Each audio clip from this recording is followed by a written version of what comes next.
अस्सलाम वालेकुम। Last session में हमने रेज़र टूल्स को डिस्कस किया था और अब जो नेक्स्ट टूल हमारे पास है वो है ग्रेडियंट टूल। उसके लिए हम पहले वर्क स्पेस बना लेते हैं अपनी।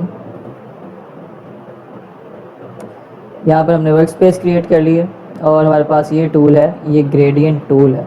ग्रेडियंट टूल बेसिकली एक से ज़्यादा कलर्स को अप्लाई करने के लिए इस्तेमाल होता है। आप देखें इसमें तीन तीन कलर्स इस्तेमाल हुए हैं। अच्छा, यहाँ पे ये जो पहली ऑप्शन है ग्रेडियंट में, ये ऑटोमेटिकली वो वाला दो कलर्स होंगे जो आपने यहाँ पर नीचे सेलेक्ट किए होंगे, इन दोनों का कॉम्बिनेशन होगा ये। यहाँ से आप इसे चेंज भी कर सकते हैं। ये देखें रेड और पिंक है, इसे आप ग्रीन कर लें। और ये देखें अब ऊपर आप देख सकते हैं रेड और ग्रीन का उसने कॉम्बिनेशन बना दिया इसकी वजह से। ये देखें इसने यहाँ पे पेस्ट कर दिया रेड और ग्रीन। और अगर आप दो से ज़्यादा कलर्स को यहाँ पे यूज़ करना चाहते हैं तो आप इस पर डबल क्लिक करेंगे और यहाँ पर आप आल्ट दबाएंगे, इसे पकड़ के आल्ट दबाएंगे और ऐसे सेंटर में लेकर आगे से छोड़ देंगे। इस पर अब दोबारा से आप डबल क्लिक करेंगे तो यहाँ पर आप थर्ड कलर भी ऐड कर सकते हैं जो कि स्काई ब्लू सा शेड है एक, और यहाँ पर आके ओके करेंगे और अब आप देखें, ये देखें तीन कलर्स का कॉम्बिनेशन इसने अप्लाई कर दिया। अच्छा, आप ऊपर देख सकते हैं ये कुछ ऑप्शंस दी गई हैं, इन्हें यूज़ करते हुए आप डिफरेंटली ग्रेडियंट को अप्लाई कर सकते हैं। ये आप देख लीजिएगा, ये डिफरेंट कुछ ऑप्शंस बस दी गई हैं, ये देखें। लेकिन नॉर्मली हम जो है वही यूज़ करते हैं अप्लाई करने के लिए, ये है। अच्छा, सिमिलरली जो दूसरे टूल्स में दी गई ऑप्शंस हैं वो वही यहाँ पर हैं। ये ओपेसिटी है, इसी तरह ये मोड्स थे जो ब्लेंडिंग मोड्स वगैरह हैं। अच्छा, हमारा ये जो नीचे नेक्स्ट टूल है इसका क्या काम है ये समझाने के लिए मैं एक और वर्क स्पेस यहाँ पर ऐड कर लेता हूँ, फिर आपको मैं समझाता हूँ। यहाँ से आप क्रिएट कर लेंगे। अच्छा, आपको समझाने के लिए यहाँ से मैं ये सिलेक्शन टूल को सिलेक्ट कर लेता हूँ और यहाँ पर क्विकली मैं तीन चार सिलेक्शन अपनी इस वर्क स्पेस पर बना लेता हूँ डिफरेंटली।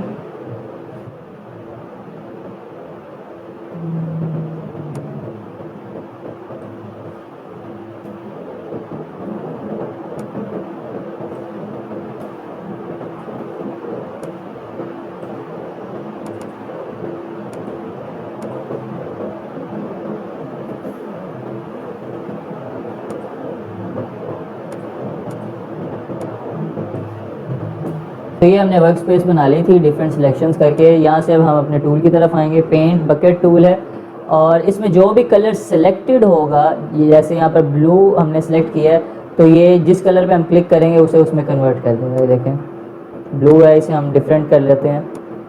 ये ज़रा डिफरेंट कलर है, इसे अब हम क्लिक करेंगे, देखें इसने कन्वर्ट कर दिया। यानी जो भी हमारा फोरग्राउंड कलर होगा ये उसे कन्वर्ट करता जाएगा। हम जिस कलर में भी सिलेक्ट करेंगे, येलो पे सिलेक्ट किया, देखें उसने पिंक में उसे कन्वर्ट कर दिया क्योंकि हमारे पास यहाँ पर फोरग्राउंड कलर जो है वो पिंक है।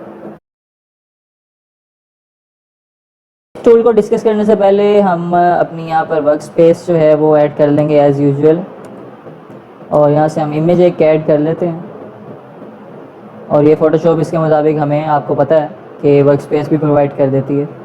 अच्छा, अब जो नेक्स्ट टूल था हमारे पास उसमें तीन टूल होते हैं, ब्लर टूल, शार्पन टूल और स्मज टूल। सबसे पहले हम ब्लर टूल को डिस्कस करेंगे। ब्लर टूल जैसा कि नाम से ज़ाहिर है ये चीज़ों को, हमारे ऑब्जेक्ट को, सिलेक्टेड एरिया को ब्लर कर देता है। ये देखें आप, सिर्फ आपने अपने माउस से लेफ़्ट क्लिक करना है और उसे ड्रैग करना है, दबा कर रखना है तो ये ब्लर कर देगा उतने हिस्से को। इसी तरह हमारे पास शार्पन टूल है जो नेक्स्ट है। जैसा नाम से जाहिर है ये हमारे ऑब्जेक्ट को शार्प करेगा, ये देखें। अच्छा, ये जो थर्ड टूल है हमारा स्मज टूल था। अच्छा, अब ये स्मज टूल को समझने के लिए मैंने एक नई इमेज जो है वो यहाँ से क्विकली ऐड कर ली है और हमने स्मज टूल सेलेक्ट किया है। तो ये देखें, स्मज टूल बेसिकली आपके ऑब्जेक्ट को खींचने के लिए, ड्रैग करने के लिए इस्तेमाल होता है। ये देखें, जिस पर भी आप लेफ़्ट क्लिक से इसे सिलेक्ट कर रहे हैं, दबा के रखना पड़ता है आपको, तो ये उस एंगल में उस ऑब्जेक्ट को ड्रैग कर देगा। अच्छा, अब हम मज़ीद जो हमारे नेक्स्ट टूल्स हैं उनकी तरफ आते हैं। ये हमारे पास डॉज टूल है। ये हमारे पिक्सेल्स को लाइट करने के लिए इस्तेमाल होता है। जो हमारे इमेज में पिक्सेल्स हैं, ये देखें उन्हें लाइट करता जा रहा है, ये देखें। और इसी तरह हमारे पास बर्न टूल है, ये हमारे पिक्सेल्स को डार्क करेगा। ये देखें आप, हमारी इमेज के पिक्सेल्स को डार्क कर रहा है। और ये स्पॉन्ज टूल है, ये हमारी पिक्सेल्स की सैचुरेशन को एडजस्ट करता है ऑटोमेटिकली। सैचुरेशन बेसिकली कलर की इंटेंसिटी को कहते हैं। तो ये जो टूल है ये ऑटोमेटिकली उसे एडजस्ट करने की कोशिश करता है। आज हमारे पास जो नेक्स्ट टूल है वो पेन टूल है। तो उसके लिए हम पहले वर्क स्पेस अपनी बना लेते हैं as usual.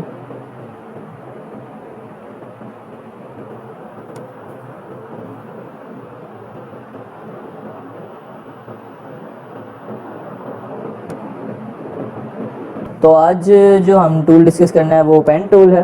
Pen tool basically दो चीज़ों के लिए इस्तेमाल होता है, शेप बनाने के लिए और पाथ बनाने के लिए। अच्छा, पेन टूल में हम शेप की मदद से कोई भी शेप फ्रीली अपनी मर्ज़ी से बना सकते हैं, लेकिन मैं आपको फिर भी बताता चलूँ कि यहाँ पर भी ये वाला जो टूल है इसमें भी हमें बनी बनाई शेप्स जो हैं फ़ोटोशॉप ने दी होती हैं। ये देखें, रेक्टेंगल टूल है, एलिप्स, पॉलीगॉन टूल, मतलब ये बनी बनाई हैं। और ये कस्टम शेप टूल है, इस पर क्लिक करेंगे तो ये आपको कुछ और शेप्स मिल जाएंगी। लेकिन ये जितनी भी शेप्स हैं ये बनी बनाई हैं, और अगर आप अपनी मर्ज़ी से कोई शेप बनाना चाहते हैं फ्रीली तो आप पेन टूल के थ्रू शेप की ऑप्शन इस्तेमाल करते हुए जो है वो ड्रा कर सकते हैं। तो आप शेप कैसे बनाएंगे, आप क्लिक करेंगे अपने माउस से तो ये एक एंकर ऐड कर देगा, नोड ऐड कर देगा। तो जैसे आप फिर क्लिक करते जाएंगे तो वो नोड ऐड करता जाएगा और आप अपने स्टार्टिंग पॉइंट पर इसे ले आएंगे तो आपकी शेप जो है वो कंप्लीट हो जाएगी। ये देखो, ये आपकी एक तरह से एक पूरी शेप बन गई है। इसी तरह एक और शेप मैं बना के आपको दिखा देता हूँ। आप इसे कर्व देने के लिए थोड़ा सा ड्रैग भी करेंगे तो उससे भी ये ज़रा कर्व की शक्ल में आ जाएगी। इसे हम फर्दर भी डिस्कस करेंगे। ये देखें, एक और शेप बन गई। तो इस टूल में हम जब शेप को सिलेक्ट करेंगे यहाँ से तो हम अपनी मर्ज़ी से कोई भी शेप जो है वो इस तरह से बना सकते हैं।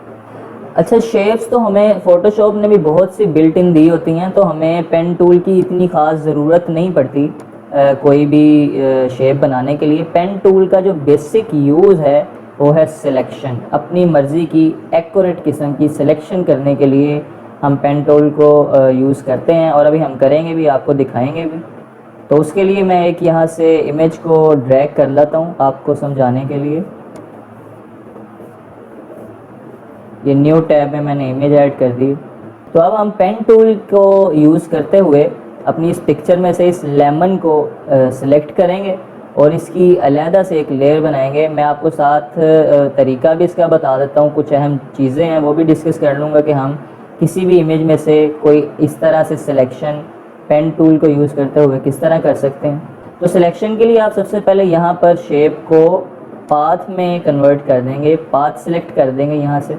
और फिर पहला काम इमेज को जूम करना है ताकि आप एक्यूरेटली उसे सिलेक्ट कर सकें पेन टूल के थ्रू, और स्पेस से हम इसे मूव भी कर सकते हैं। आप अपने ऑब्जेक्ट की जो स्टार्टिंग है वो कहीं से भी कर सकते हैं, कहीं से भी स्टार्ट कर सकते हैं, लेकिन मैं इसे यहाँ से कर लेता हूँ। यहाँ से आप क्लिक करेंगे और एक नोड ऐड कर देंगे। तो स्टार्टिंग में आप कोशिश करेंगे कि आप छोटी छोटी नोड्स ऐड करें ताकि आप इजीली पाथ बना सकें, आपको ज़्यादा मुश्किल ना हो इसमें।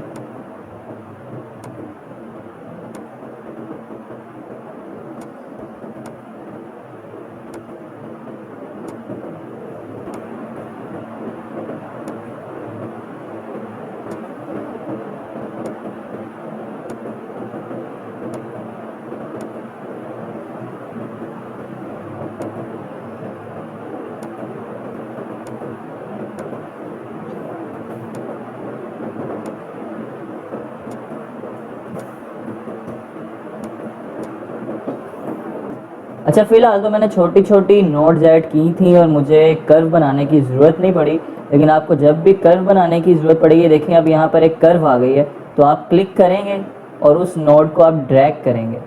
जिस तरह से आप उसे करना चाहें अपनी कर्व के मुताबिक, अपनी ज़रूरत के मुताबिक उसे आप ड्रैग करेंगे। ये देखें, और इसे यहाँ पर ऐसे आप ला के छोड़ देंगे। तो जब भी आप कर्व ऐड करेंगे तो आपके पास ये दो नोड्स बन जाएंगे, ये देखें, ये एक ऊपर भी है एक नीचे है। ये एक्चुअली हैंडल भी होते हैं, आप इन्हें फर्दर भी एडजस्ट कर सकते हैं। आप कंट्रोल दबाकर इन्हें, ये देखें, आप एडजस्ट मज़ीद कर सकते हैं। तो एक तरह से हैंडल होते हैं ये। अच्छा, आप अपनी कर्व को एडजस्ट करने के बाद ये जो आपको हैंडल्स बन जाते हैं ना, ये आप नई नोड ऐड करने से पहले इन हैंडल्स को ख़त्म कर देंगे, नहीं तो आपकी जो अगली नोड जो आप बनाएंगे वो इतनी परफेक्ट नहीं बनेगी, अच्छी नहीं बनेगी, एक्यूरेट नहीं बनेगी। तो इन्हें आप ख़त्म करने के लिए आल्ट दबाएंगे और इस तरह से अपनी नोड पर क्लिक कर देंगे, तो ये जो हैंडल्स हैं वो ख़त्म हो जाएंगे। तो अब नेक्स्ट देखें, फिर हमें कर्व की ज़रूरत पड़ गई है, तो मैं आपको दोबारा से कर्व का बता देता हूँ। ये देखें, हम इसे नोड बनाकर इसे ड्रैग करेंगे अपनी मर्ज़ी से। ये देखें, जितनी हमें कर्व चाहिए उस पर लाकर हम उसे रिलीज़ कर देंगे माउस को। तो ये देखें, हमारी कर्व बन गई है और हमें मज़ीद किसी एडजस्टमेंट की भी ज़रूरत नहीं है। तो हम आल्ट दबाएंगे और अपने इस हैंडल्स जो हमारे बन गए थे उन्हें ख़त्म कर देंगे। ये देखें, अब यहाँ पर देखें एक और कर्व बन रही थी, और ये हम कर्व बनाने के बाद दोबारा से आल्ट दबाएंगे और अपना वो जो हैंडल बन जाता है कर्व बनाने से उन्हें ख़त्म कर देंगे, नहीं तो आपकी मज़ीद जो नोड्स आप ऐड करेंगे वो इतनी परफेक्ट नहीं बनेगी। और मैं फिर बताता चलूँ कि अगर आपको स्टार्टिंग में, क्योंकि अभी आप बिगिनर हैं, आपको कोई मसला आता है ज़्यादा, तो आप छोटी छोटी नोड्स ऐड कर लें। इस तरह से आप बड़ी बड़ी नोड्स ना ऐड करें, कर्व पर इतना ना जाएं आप छोटी छोटी नोड्स से भी ये काम कर सकते हैं। इतना परफेक्ट तो आप नहीं कर सकेंगे क्योंकि अभी आप बिगिनर हैं, प्रैक्टिस की आपको ज़रूरत है, लेकिन ये एक अच्छी प्रैक्टिस आपकी इस तरह से हो जाएगी।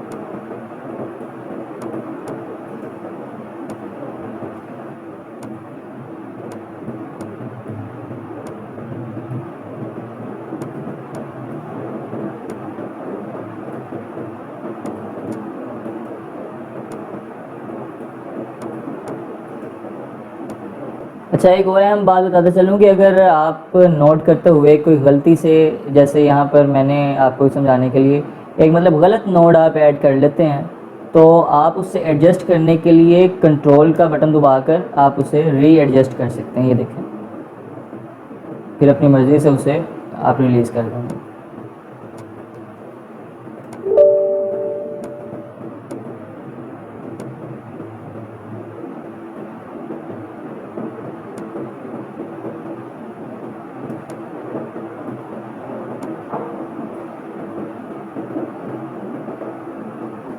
अब ये देखिए, हमारा जो पाथ था जहाँ से हमने स्टार्ट किया था वहीं पर आकर ख़त्म भी हो गया है, और ये पाथ हमारा जो है वो अब कंप्लीट हो गया, एक पाथ क्रिएट हो गया हमारा। अच्छा, अभी आप याद रखिए कि ये सिर्फ पाथ बना है, अभी ये सिलेक्शन नहीं है। अभी हम इसे मूव नहीं कर सकते और अपनी मर्ज़ी से कहीं एडजस्ट नहीं कर सकते। तो इसे सिलेक्शन में कन्वर्ट करने के लिए हमारे पास दो तीन तरीके होते हैं। पहला तो ये है कि आप सिंपली कंट्रोल और एंटर को दबा दें, तो ये देखें आपकी सिलेक्शन बन जाएगी। उसके अलावा यहाँ ऊपर सिलेक्शन का एक बटन भी दिया गया है, आप इस पर क्लिक करेंगे, यहाँ से ओके करेंगे तो ये यहाँ से भी सिलेक्शन बन जाएगी। इसके अलावा एक और जो तीसरा तरीका है वो ये है कि आप सिंपली जहाँ आपने पाथ बनाया है उस पर क्लिक करें, राइट क्लिक करें, यहाँ से मेक सिलेक्शन करें, तो यहाँ से भी आप इसे सिलेक्शन में कन्वर्ट कर सकते हैं। तो अब इस सिलेक्शन को हम न्यू लेयर में कन्वर्ट कर लेते हैं, इसकी न्यू लेयर बना लेते हैं। कंट्रोल जे मैंने आपको बताया हुआ है, ये देखें न्यू लेयर बन गई। अब मैंने यहाँ से मूव टूल सेलेक्ट किया है और मैं अब आपको दिखाता हूँ। ये देखें, सिर्फ उतना हिस्सा जितना हमने सेलेक्ट किया था, जितने की लेयर बनाई थी, सिर्फ उतना हिस्सा मूव कर रहा है और हम इसको कहीं भी मूव कर सकते हैं और कहीं भी यूज़ कर सकते हैं। तो अब आप देख रहे होंगे कि ये सिलेक्शन के दौरान ये इतना हिस्सा भी साथ उसकी सिलेक्शन में आ गया था। तो हम इसे भी पेन टूल के थ्रू रिमूव कर सकते हैं। वो भी मैं आपको बता देता हूँ कि हम कैसे करेंगे।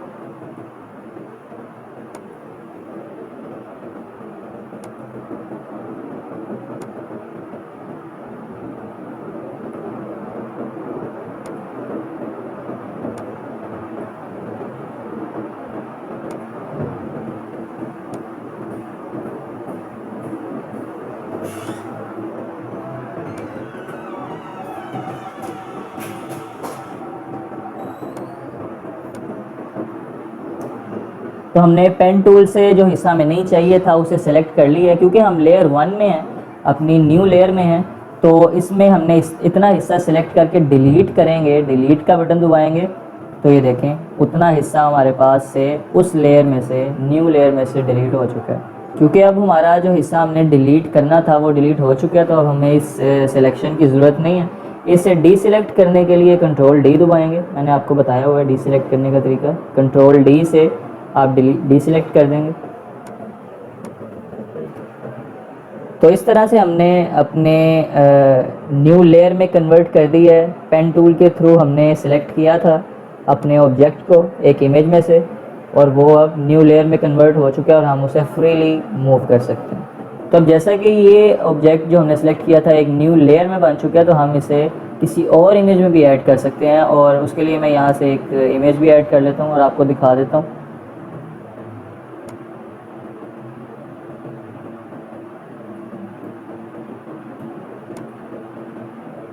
तो हमने इमेज ऐड कर ली है, और अब मैं मूव टूल को सिलेक्ट करते हुए उसकी मदद से इसे ड्रैग करूँगा और अपनी उस इमेज में ला के पेस्ट कर दूँगा। ये देखें। तो पेन टूल का बेसिकली काम क्या हुआ कि हम ट्रेस करते हुए अपने ऑब्जेक्ट को, जो ऑब्जेक्ट हमें चाहिए उसे ट्रेस करते हुए उसका पहले पाथ बनाएं। ट्रेस करते हुए पाथ को हम सिलेक्शन में कन्वर्ट करेंगे, सिलेक्शन को हम न्यू लेयर में ऐड कर लेंगे, और उस लेयर को फिर हम फ्रीली कहीं भी यूज़ कर सकते हैं। तो अगर आप चाहते हैं कि आप अपनी इस न्यू लेयर को जो आपने ट्रेस की थी और इसकी सिलेक्शन बनाकर आपने न्यू लेयर बनाई थी, इसे आप अलहदा से किसी पीएनजी फाइल में सेव कर सकें। पीएनजी फाइल यानी जिसकी बैकग्राउंड नहीं होती, जो फ्री ऑफ बैकग्राउंड होता है, तो उसमें सेव करने के लिए आप फाइल पर जाएंगे और न्यू पर क्लिक करेंगे। तो यहाँ पर आप साइज़ दे देंगे कि आप किस साइज़ में उस पीएनजी फाइल को बनाना चाह रहे हैं। तो आप अपनी मर्ज़ी से यहाँ पर नाम भी उस फाइल का ऐड कर सकते हैं। मैं यहाँ पर लेमन ऐड कर लेता हूँ इसका। तो एक तरह से भी वर्क स्पेस बनी है, और मैं इसे ड्रैग करता हूँ और यहाँ पर अपनी इस वर्क स्पेस में ऐड कर देता हूँ। और अब मैं आपको बताऊँगा कि इसकी फ़ाइल पीएनजी किस तरह से आप बनाएंगे। अच्छा, तो पीएनजी में हमारे पास बैकग्राउंड नहीं होती। इसमें अभी आप देख सकते हैं कि बैकग्राउंड आ रही है वाइट, क्योंकि हमने वर्क स्पेस बनाई थी और फोटोशॉप हमें बैकग्राउंड में कलर्स कोई भी दे देता है। तो ये हमने वाइट सेलेक्ट किया हुआ था, तो हमें वाइट कलर की उसने वर्क स्पेस बना के दे दी है। तो हम इसकी बैकग्राउंड जो है वो ख़त्म करेंगे, क्योंकि हमें तो सिर्फ ऑब्जेक्ट चाहिए। पीएनजी फाइल में सिर्फ ऑब्जेक्ट होता है। तो बैकग्राउंड रिमूव करने के यहाँ पर आपके पास दो तरीके हैं। एक तो आप ये आई की आइकन है, इसे आप डिसेबल कर दें तो आपके पास बैकग्राउंड जो है वो रिमूव हो जाएगी। दूसरा ये है कि आप इस लेयर को ही डिलीट कर दें। उसके लिए आप इस लॉक को पहले अनलॉक करेंगे, ये अनलॉक हो गई तो आप इसे ड्रैग करके डिलीट कर देंगे। तो इस तरह से आप बैकग्राउंड इसकी रिमूव कर सकते हैं। आपके पास सिर्फ ऑब्जेक्ट रह जाएगा और फिर आप उसे सेव कर लेंगे। सेव करने के लिए फाइल पर जाएंगे और सेव एज करेंगे आप। देखें यहाँ वही नाम लिखा हुआ भी आ गया जो हमने वर्क स्पेस बनाते हुए उसका नाम लिखा था। अब हम इसकी सेव एज टाइप में आ जाएंगे, जिस टाइप में भी हम इसे सेव करना चाह रहे हैं। अच्छा, यहाँ हमें फ़ोटोशॉप ने जो है वो बहुत से फॉर्मेट्स दिए होते हैं, लेकिन 4 बेसिक फॉर्मेट्स हैं जो सबसे ज़्यादा इस्तेमाल होते हैं।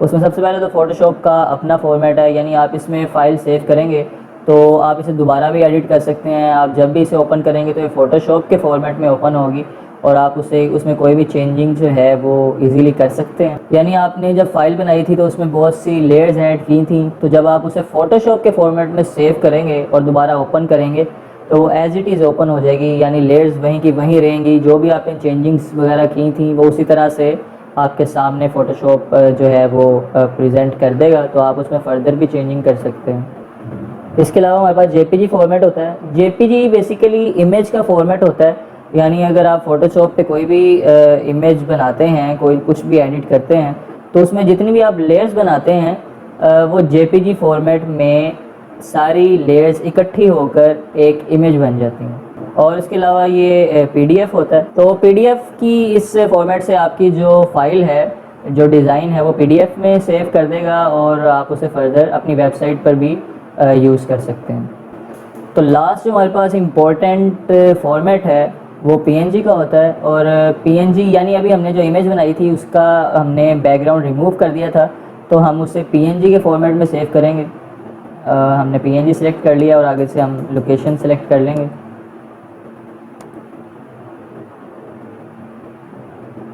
तो अब ये होगा ये कि हमने पीएनजी फाइल क्योंकि अपनी बना ली है इस ऑब्जेक्ट की, तो अब हमें नेक्स्ट अगर जब भी उस फाइल की, उस आइकन की, उस डिज़ाइन की ज़रूरत पड़ेगी तो हम सिंपली उसे ड्रैग करेंगे जहाँ पर भी हमें ज़रूरत पड़ी है। फॉर एग्ज़ाम्पल यहीं पर मैं आपको बता भी देता हूँ। तो हम इसे रीसाइज़ भी कर सकते हैं, ट्रांसफॉर्म भी कर सकते हैं अपने मुताबिक, और इसे हम इजीली यूज़ कर सकते हैं। और मैं फिर बता दूं, पहले भी बता चुका हूं कि हम अपने ऑब्जेक्ट को ट्रांसफॉर्म करने के लिए कंट्रोल टी दबाते हैं। ये शॉर्टकट की भी है इसकी, और ये याद रखिएगा क्योंकि ट्रांसफॉर्मेशन काफ़ी यूज़ होती हैं। तो पेन टूल का बेसिक मकसद यही होता है कि आप चीज़ों को ट्रेस करके उनकी सिलेक्शन बना लें और उसकी फिर नई लेयर बना लें। जैसे भी हमने न्यू लेयर में इसे कन्वर्ट कर दिया था, और फिर आप उसे सेव कर लें ताकि आप फर्दर उससे इजीली कहीं भी यूज़ कर सकें।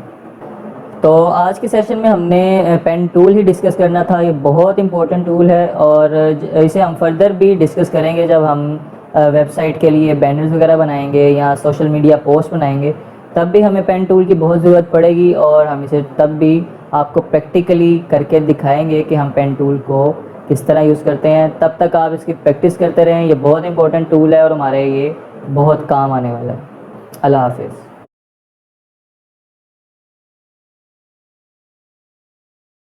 अस्सलाम वालेकुम।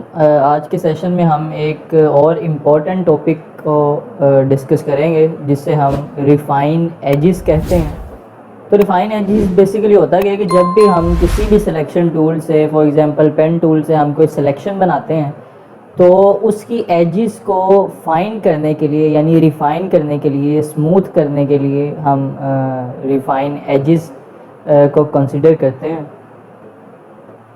और ये हम उसके लिए एक पहले वर्क स्पेस एक बना लेते हैं आपको समझाने के लिए।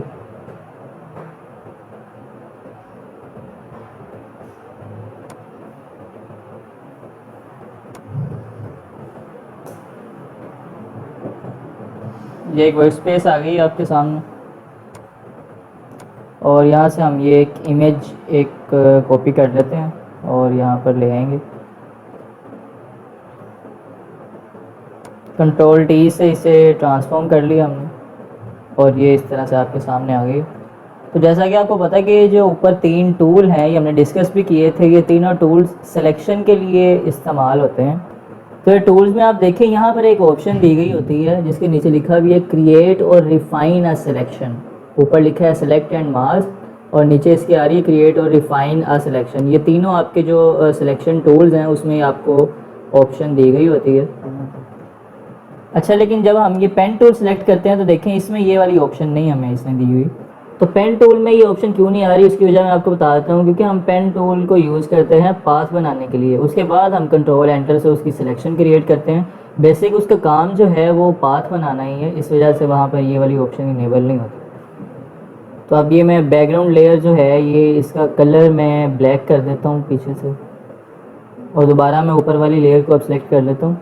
तो अब मैं पेन टूल ही से इसका जो पाथ है वो बना लेता हूँ मैं।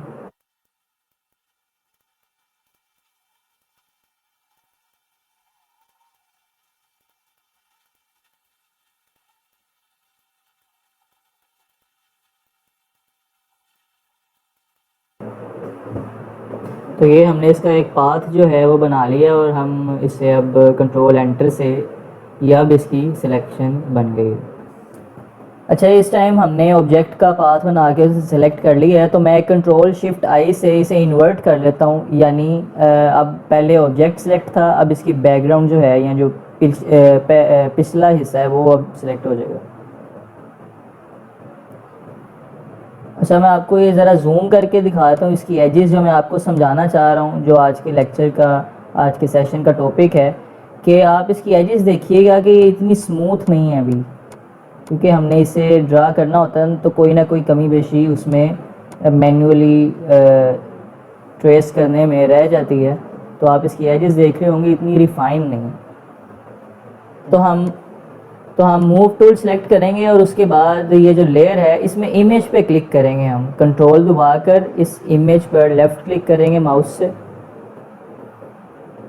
अच्छा, ये याद रखिएगा कि आपने जब सेलेक्ट करना है तो लेयर के इस थंबनेल पर आपने कंट्रोल से क्लिक करना है, कंट्रोल दबाकर लेयर के इस थंबनेल पर अपने माउस से आपने क्लिक करना है। तो बेसिकली इससे होता क्या है कि इसमें जो लेयर में जितना भी हिस्सा होता है वो सिलेक्ट हो जाता है। तो अब ये बैकग्राउंड लेयर का मैं ये लॉक जो है वो ख़त्म करता हूँ, आपको एक और चीज़ समझा देता हूँ। अच्छा, अब आप देखें कि ये जो ब्लैक कलर है ये पूरी वर्क स्पेस पर अप्लाई हुआ है। तो ये देखें, मैं आपको दिखा भी देता हूँ कि जब हम इसे डिसेबल कर रहे हैं इस ऑप्शन को, तो ये पूरा, ये देखें पूरी वर्क स्पेस पर ब्लैक कलर ही अप्लाई हुआ है। तो जब हम कंट्रोल दबा कर इस लेयर पर क्लिक करते हैं, इस थंबनेल पर क्लिक करते हैं, तो ये पूरी लेयर को सिलेक्ट कर देता है। अब देखिए, मैंने रेजर टूल से इस ब्लैक लेयर में से जो वर्क स्पेस थी उसमें से थोड़ा सा हिस्सा रेज कर दिया है। तो अब मैं दोबारा इसे सिलेक्ट करता हूँ, इसी लेयर को।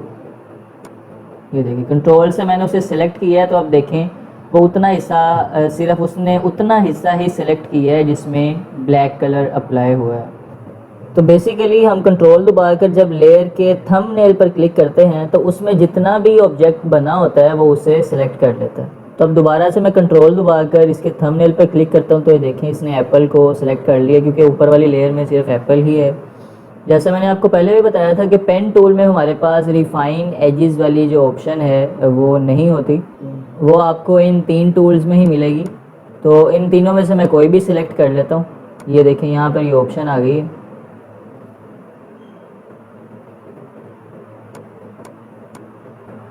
अच्छा, इस ऑप्शन में आपके पास जो सबसे ज़्यादा काम वाले आने वाली जो ऑप्शंस हैं वो ये 4 ही हैं। स्मूथ है, फीदर है, कंट्रास्ट है और शिफ्ट एज है। तो सबसे पहले हम स्मूथ को देख लेते हैं। स्मूथ क्या करेगा कि ये जितनी भी जो आपने सिलेक्शन की हुई है उसकी एजेस को स्मूथ कर देगा, जैसा कि नाम से भी जाहिर है। तो ये उनको स्मूथ कर देगा। ये आप फ़र्क देख भी रहे होंगे साथ साथ।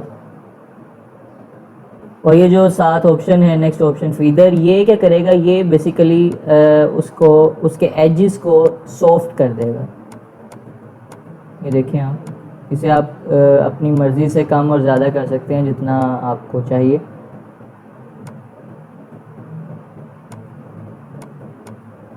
कंट्रास्ट जो है वो एजेस को हार्ड करने के लिए इस्तेमाल होता है। ये आप देखें, यहाँ से आपको थोड़ा सा आइडिया भी हो रहा होगा। फीदर ज़रा सॉफ्ट करता है और कंट्रास्ट जो है वो एजेस को हार्ड करता है। और ये जो शिफ्ट एज है ये क्या करता है, ये आपके जो एजेस होते हैं उसे थोड़ा पीछे की तरफ जो है वो शिफ्ट कर देता है।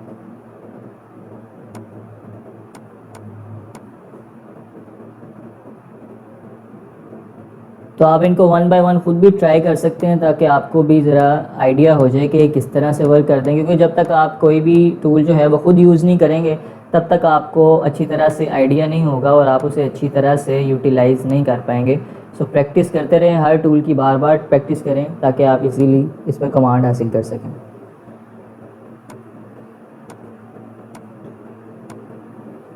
तो आप जो भी यहाँ पर सेटिंग करेंगे अपनी लेयर के हिसाब से, उसे आप सेटिंग करने के बाद यहाँ से ओके कर देंगे।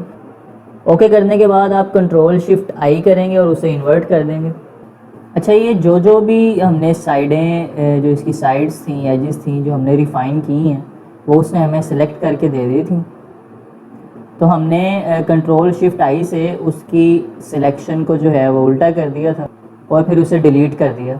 तो इस तरह से वो जो एजेस थे जो हमने रिफ़ाइन किए थे वो रिफ़ाइन हो गए हैं और हमारे सामने आ गए इस तरह से। क्विकली मैंने एक और एग्जांपल जो है वो ऐड कर ली है आपको ज़्यादा बेहतर तरीके से समझाने के लिए। तो ये मैंने मैजिक वन टूल से इसकी बैकग्राउंड जो है वो रिमूव कर ली है। तो आप इसके एजेस देख रहे होंगे कि वो कोई इतने स्मूथ नहीं है, रफ़ से एजेस लग रहे हैं इसके। तो इसे हमारा क्योंकि आज के सेशन का मकसद ही एजेस को रिफ़ाइन करना है, तो वो अब हम एजेस को रिफ़ाइन करना मैं आपको बता देता हूँ दोबारा से। तो अगेन आप मूव टूल को सिलेक्ट करेंगे और कंट्रोल दबा कर इसे सिलेक्ट कर लेंगे ताकि उस लेयर में जितनी भी जो भी ऑब्जेक्ट है वो सिलेक्ट हो जाए। फिर आप किसी भी सिलेक्शन टूल पे जाएंगे, इन तीनों में ऑप्शन दी होती है ये रिफ़ाइन करने वाली, क्रिएट और रिफ़ाइन अ सिलेक्शन, इस पर आएंगे। और जैसे हमने लास्ट इमेज में, लास्ट एग्जांपल में मैंने आपको समझाया था, इसे हम अपनी मर्ज़ी से जितना स्मूथ करना चाहें, ये देखें हम उसे कर सकते हैं।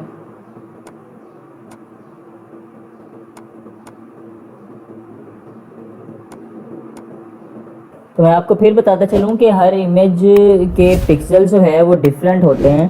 तो ये ऐसी कोई इसका स्पेसिफिक कोई फिगर नहीं है कि आप इतने पे रखेंगे तो ये सेटिंग इसकी एक्यूरेट होगी। आप जितनी प्रैक्टिस करेंगे उतना आपको इसकी समझ आती जाएगी। हर इमेज के लिहाज से इसकी सेटिंग जो है वो वेरी करती रहेगी, सेम नहीं रहेगी। तो अब ये देखें मैंने इस इमेज के लिहाज से इसकी सेटिंग जो है वो की है। तो इसके एजेस आप देख रहे होंगे कितने स्मूथ हो गए हैं और अभी बेहतरीन लग रहा है, प्रोफेशनल लग रहा है। पहले आप देख सकते हैं इस तरह से थी, तो अब ये आप सेटिंग देख सकते हैं मैंने इस इमेज के लिहाज से इसकी सेटिंग की है। तो ये कितना स्मूथ लग रहा है और प्रोफेशनल लुक एक दे रहा है। तो आप हर इमेज के लिहाज से उसे मद्देनज़र रखते हुए जितनी आप प्रैक्टिस करेंगे आपको इस चीज़ की समझ आ जाएगी कि आपने कितनी सेटिंग करनी है और किस तरह से सेटिंग करनी है। और ये सेटिंग हर इमेज के लिहाज से वेरी करेगी, डिफरेंट हो सकती है ये। तो अब ये जो एजेस हैं रिफ़ाइन हो गए हैं। तो अब मैं यहाँ से ओके कर देता हूँ। तो जितना हिस्सा हमने रिफ़ाइन किया है वो हमें ये सिलेक्ट करके दे देगा, ये देखें, क्योंकि उसने साइडें और जो एजेस हैं वो रिफ़ाइन की हैं तो इसने हमें वो सिलेक्ट करके दे दी। तो हम सिंपली कंट्रोल शिफ्ट आई करेंगे तो इससे ये जो सिलेक्शन थी ये इन्वर्ट हो गई है। तो अब जब मैं डिलीट का बटन दबाऊँगा तो आप ये देखें जितना भी एक्स्ट्रा जो पार्ट था इसका, जो हमें नहीं चाहिए था, जो रफ़ लग रहा था, जो हमने रिफ़ाइन करके उसे बेहतर किया है, वो हिस्सा डिलीट हो चुका है और अब आपके पास सिर्फ रिफ़ाइंड जो इसकी फॉर्म है वो आ गई है। तो मैं आपको बताता चलूँ कि बहुत इंपॉर्टेंट ये टूल है, ये ऑप्शन है जो मैंने आपको बताई है, ये बहुत ज़्यादा काम आने वाली है। क्योंकि हम बहुत सी चीज़ों को ट्रेस करते हैं, हमें कोई भी प्रोडक्ट दिया जाता है तो हम उसे पहले जब ट्रेस करते हैं तो उसकी एजेस हमेशा आपको रफ़ ही मिलेंगी, क्योंकि आप मैन्युअली उसे कर रहे होते हैं। तो उसे रिफ़ाइन करने के लिए आप इसी तरह से रिफ़ाइन करेंगे। तो आप इसकी ज़्यादा से ज़्यादा प्रैक्टिस करें क्योंकि बहुत ज़रूरी टूल है। उम्मीद करता हूँ कि आपको इसकी समझ आई होगी। मिलते हैं नेक्स्ट सेशन में। अल्लाह हाफ़िज़।